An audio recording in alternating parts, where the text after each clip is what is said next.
A useful, though not essential, rule of calculus is the quotient rule, but it certainly can save us time. Quotient comes about through division. So when we have x minus 2 over x plus 3, they don't really need to be in brackets, of course, but x minus 2 over x plus 3, y equals u over v, there we are, u is x minus 2, v is x plus 3. There's another case. U equals x squared minus 2x plus 1, v is x to the 5 minus 2. X minus 1 for u, square root of 1 minus x squared for v. Be careful there, because once again that's a composite function needing chain rule when you differentiate it. And x over sine x, u is x, v is sine of x. Looking at functional notation, same thing. H of x equals x minus 2 over x plus 3. F of x is x minus 2, g of x, x plus 3.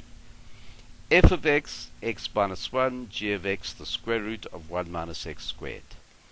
F of x, x, g of x, sine of x. Let's have a look at the actual rule. So given that y equals u over v, where u and v are both functions in x, there's our rule. Looks pretty complicated, but not really. Right, dy by dx equals du by dx, so the derivative of u with respect to x, u prime, times v, minus, notice, minus, not plus as in the product rule, minus u times dv by dx, derivative of v with respect to x. Notice this is very similar to the product rule. The only difference is the negative there. But this is all over v squared. There we are. And this useful prime notation, y prime equals u prime v minus uv prime all over v squared. Derivative of quotient, u over v, derivative of u times v minus u times derivative of v, all over v squared. And in functional notation, f prime x times g of x minus f of x times g prime x, all over g of x, all squared. And of course, keeping it loose, talking loosely, which I often do, derivative of top times bottom minus top times derivative of bottom all over bottom squared. Now let's have a look how we get here. If you have a look, it's very easy to see how we can get here using the chain rule and the product rule. Let's start, right? So y equals u over v, which means y equals uv to the minus 1. Now that there has become a composite function, because remember u is some function in x, v is some function in x, and now v is to the minus 1. So when we differentiate v to the minus 1, we're going to have to do the outside function minus v to the minus 2 times the derivative of v, which is the inside function. Right, there we are. Here's our product rule. Du by dx times v to the minus 1, there we are, u, v to the minus 1, plus u times dv by dx of v to the minus 1.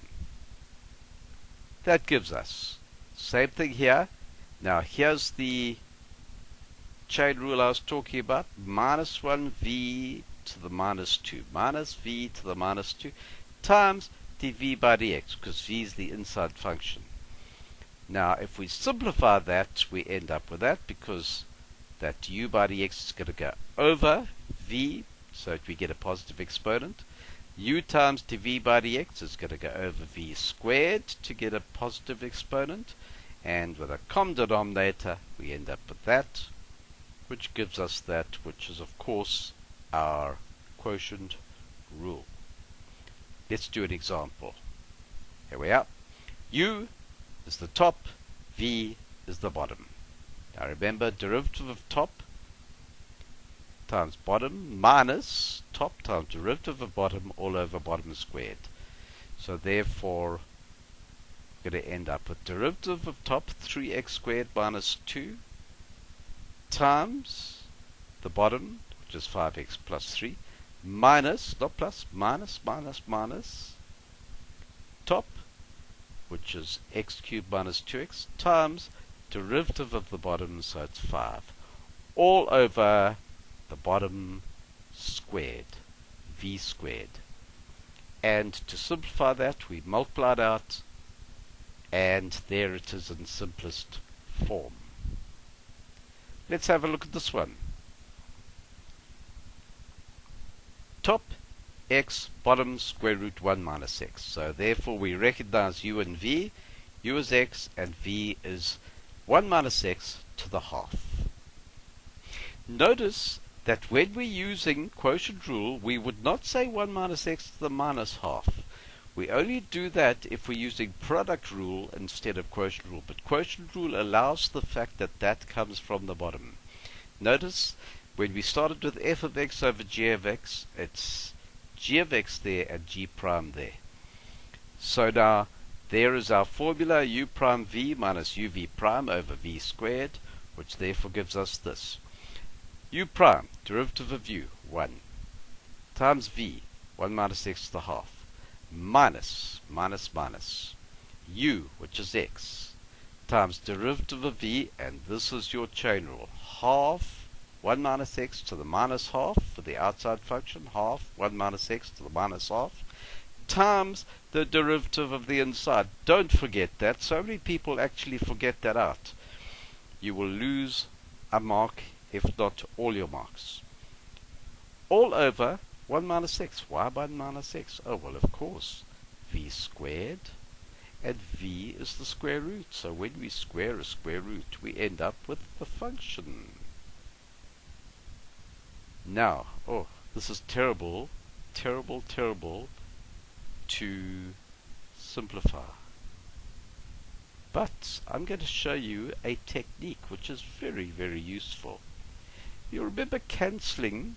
When we cancel fractions, all we're doing really is dividing the top and bottom by the same thing. So I say, oh yes, well I'm happy because I'm going to cancel up. What I'm going to do is I'm going to multiply by this. I'm really multiplying by 1. Now have a look there. 2 into 1 minus x all to the half, 2 into 1 minus x to the half. So I'm not changing its value at all. That's really 1. But have a look what that'll do. Is the 2 are devised to cancel out that half, and the 1 minus x to the half I've devised to cancel out the x to the minus 1 minus x to the minus half. I must multiply the bottom by it, and of course remember there are 2 terms on the top line, so both of them must be multiplied by that. So therefore it gives us that. Have a look. 2 into that bracket to the half times this, well 2 ones are 2, and 1 minus x to the half times 1 minus x to the half gives me 1 minus x. Minus gives me plus x, and that half is cancelled out by the 2, and that bracket is cancelled out by that. So that's all that's left from that term when we multiply. And don't forget we must multiply the bottom line by that same denominator. So therefore 2 and 1 minus x times 1 minus x to the half gives me 1 minus x to the 1 and a half, or 1 minus x to the 3 over 2. One further step in simplifying, and there we are.